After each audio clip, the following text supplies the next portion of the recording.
Hola, ¿qué tal? Bienvenidos una vez más a otro capítulo de Redescubriendo el Cristianismo. Acompáñame por favor al libro de Génesis, capítulo 2, versículo 25. Dice la palabra: y estaban ambos desnudos, Adán y su mujer, y no se avergonzaban. Estamos hablando de Adán y de Eva porque es importantísimo entender nuestro origen. Es importantísimo entender el propósito de la humanidad. Es importantísimo entender y conocer quién es Dios, por qué nos hizo y por qué nos trajo a este mundo. Hemos visto cosas sumamente interesantes del libro de Génesis y la única razón es poder entender en qué consiste el glorioso evangelio del Señor Jesucristo. Nos dice la Escritura que aquí estaban pues Adán y Eva en su hermosísimo jardín, en la casa de Dios, y que se encontraban desnudos y que por lo tanto no se avergonzaban. ¿Esto qué quiere decir? Simple y sencillamente significa que Adán y Eva tenían perfecta claridad mental de cuál era el propósito por el cual se encontraban en la casa de Dios. Ellos conocían quién era Dios, conocían su origen, sabían por qué estaban en la casa de Dios, sabían cuál era su destino. Ellos no tenían la más mínima duda de nada y por lo tanto su mente no se encontraba confundida. Ellos sabían que debían amar a Dios y que debían amarse el uno al otro. Dios acababa de instituir el matrimonio unos versículos antes, ¿verdad? Les había dicho que tarde o temprano el hombre tendría que dejar a madre o padre para casarse con su mujer. Y entonces no solamente estaba Dios instituyendo el matrimonio, sino que también estaba instituyendo a la familia, la célula fundamental de nuestra sociedad y de nuestro mundo. Pero nos quedamos en la gran disyuntiva, que en la casa de Dios se encontraban dos árboles. Se encontraba el árbol de la vida y se encontraba el árbol de la ciencia del bien y del mal. La gran pregunta entonces era, ¿qué es lo que Adán y Eva iban a decidir? ¿Qué iban a hacer con la vida? ¿Qué iban a hacer con la muerte? Esa era la gran disyuntiva y tenemos que entender que la naturaleza de esos árboles no era para que estuvieran ahí en sí como por siempre. Tarde o temprano Adán y Eva debían decidir, debían tomar un camino. ¿Qué camino tomarían? ¿Tomarían el camino del bien o tomarían el camino del mal? Ellos amaban a Dios y disfrutaban tanto de Él como de todo lo que Dios les había dado. Ellos sabían que Dios deseaba de todo corazón que escogieran el árbol de la vida, ¿verdad? Pero no era la única opción. Había otra opción. Ahí estaba el árbol de la ciencia del bien y del mal. Y la gran pregunta, creo yo, en la mente de Adán y de Eva era: ¿habrá algo mejor que Dios? ¿Habrá un propósito mejor? ¿En qué consistirá ese árbol de la ciencia del bien y del mal? Ese árbol era sumamente atractivo, dice la palabra de Dios más adelante, que era sumamente codiciable para alcanzar sabiduría. Ahora, por otro lado, no solamente veamos el punto de vista de Adán y de Eva. Tenemos que entender a Dios, tenemos que conocer a Dios, tenemos que conocer la voluntad de Dios. Dios también quería saber qué es lo que Adán y Eva iban a hacer con su alma, iban a hacer con su espíritu, iban a hacer con su cuerpo. Dios quería ver qué decisión es la que ellos iban a tomar. Y esto es importantísimo que tú y yo lo entendamos, porque Dios estaba totalmente dispuesto a pasar una eternidad con el ser humano. Pero la gran pregunta era entonces, ¿estaban los seres humanos, estaban Adán y Eva totalmente dispuestos a pasar la eternidad con Dios? Esa es la pregunta clave. Hay algo muy específico que Dios busca en toda criatura que Él haya hecho, ya sean seres espirituales como los ángeles, ¿verdad? Los querubines o los serafines, o en este caso los seres humanos. Dios busca mucho más que ser amado. Dios busca mucho más en alguien que confíe en Él. Dios busca también lealtad. Dios busca fidelidad. Dios busca confianza. Dios quería una entrega total de parte de Adán y de Eva. No podía haber medias tintas. O era todo o era nada, ¿verdad? ¿Por qué, dirás tú? Porque Dios sabía perfectamente que lo mejor que le puede pasar al hombre es que confíe plenamente en Dios.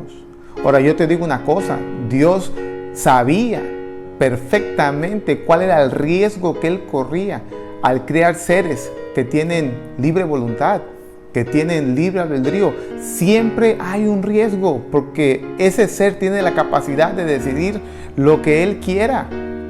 Aquí el hombre estaba teniendo la mejor opción, pero también había otra. Dios ya había experimentado algo muy parecido con los ángeles. Tú sabrás, si conoces algo de la Biblia, ¿verdad?, que Satanás se rebeló contra Dios. Te lo explicaba en las cápsulas anteriores. Pero lo increíble fue que él tuvo la opción, tuvo la oportunidad de prácticamente poder hablar con cada uno de esos millones de ángeles. ¿Y sabes qué es lo increíble? Que la tercera parte de ellos, la tercera parte de criaturas perfectas, le creyeron a Satanás.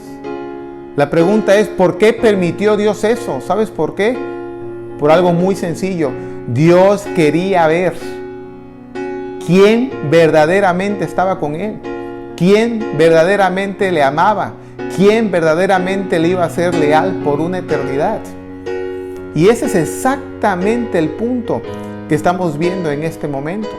Yo te preguntaría a ti, y piensa en la persona que te es más difícil tratar, la persona que te caiga muy mal, y que yo te dijera, mira, Juanito, Pedrito, te vas a ir al cielo por una eternidad, va a ser un lugar preciosísimo, pero esa persona que te cae muy mal va a estar contigo toda esa eternidad.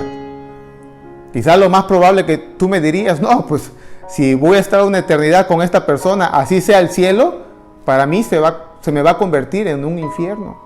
Y eso es exactamente lo que Dios quería probar, lo que Dios quería ver en el corazón humano. ¿Verdaderamente quieres estar conmigo? ¿Verdaderamente me quieres amar? ¿Estás totalmente convencido de que yo soy tu mejor opción? Porque si no, ¿qué?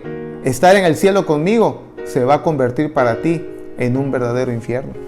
Entonces, qué importante es entender que Dios siempre va a probar el corazón del hombre. Y eso lo podemos ver desde Génesis hasta Apocalipsis. Y ese es un punto tan crucial, que es la única manera en que vamos verdaderamente a entender a Dios. ¿Por qué Dios prueba? ¿Por qué Dios permite aflicciones? Dios no tienta, pero Dios sí prueba. Y Dios prueba porque quiere ver qué hay en el corazón del hombre. No porque no lo sepa, sino porque tú principalmente te tienes que dar cuenta lo que hay en tu corazón. Fíjate lo que nos dice Deuteronomio 8:2, y lo podemos ver así una y otra vez. Dice la Escritura: y te acordarás de todo el camino por donde te ha traído Jehová tu Dios estos 40 años en el desierto, para afligirte, para probarte, para saber lo que había en tu corazón, si habías de guardar o no sus mandamientos. Y aquí está hablando específicamente del pueblo de Israel cuando fue sacado de Egipto para ser llevado a la tierra prometida. Otro ejemplo podemos ver cuando Dios le pidió a Abraham que sacrificara a su hijo Isaac. Él estaba a punto de hacerlo, no lo hizo. ¿Qué le dijo Dios? No lo hagas. Ahora puedo ver claramente que me temes, que me amas, ¿verdad? Entonces, Dios siempre va a probar el corazón del hombre. Y esto era exactamente lo que estaba pasando en este momento con Adán y Eva. Si tú no entiendes por qué había un árbol de la ciencia del bien y del mal, si tú no entiendes en qué momento, como vamos a ver más adelante en el capítulo 3, que Satanás entró ahí al jardín de Dios, ¿verdad? Si tú no entiendes eso, es porque simple y sencillamente no puedes entender que Dios tarde o temprano prueba el corazón del hombre. Adán y Eva lo tenían absolutamente todo para ser felices, pero ¿estaban ellos totalmente dispuestos a ser felices con Dios? Yo te pongo el ejemplo de dos novios, ¿verdad?, que han estado profundamente enamorados, quizá por meses o por algunos años. Entonces, finalmente, el novio le dice a la novia, ¿sabes qué? Le empieza a proponer, yo me quiero casar contigo. Y ella como que no se ve muy convencida. Ella como que le empieza a dar largas al asunto. Y luego el novio se entera, no sé, que tiene otros pretendientes, o se entera de que su antiguo novio la está buscando. Él no va a estar esperando toda una vida para ver qué va a decidir ella. ella tiene que tomar una decisión. ¿Realmente está dispuesta a pasar el resto de su vida con su novio? ¿Realmente está dispuesta a entregarse a él, a serle leal, a serle fiel, a amarlo, a poner su confianza en quien va a ser su futuro marido? ¿Realmente está ella dispuesta a hacer todo eso? Y por eso, dándote este ejemplo, el novio finalmente se arriesga, le prepara una cena de lujo, le compra el anillo más caro, ¿verdad? Y le presenta el anillo y le pregunta, ¿verdaderamente te quieres casar conmigo? Este es el punto de esta historia. Y este es el punto de la historia de la vida de todo ser humano. Tarde o temprano tenemos que decidir si amamos a Dios u odiamos a Dios. Si vamos a la izquierda o vamos a la derecha. Si tomamos el camino del bien y el camino de la vida, o tomamos el camino de la muerte y tomamos el camino del mal. Y eso es lo que tanto Adán como Eva estaban a punto de decidir, y por eso Dios permitió que ahí en su jardín, que ahí en su casa, entrara Satanás para ayudarles a tomar esta decisión. Te invito a mi próxima cápsula. Tu servidor, Sergio Ruiseñor.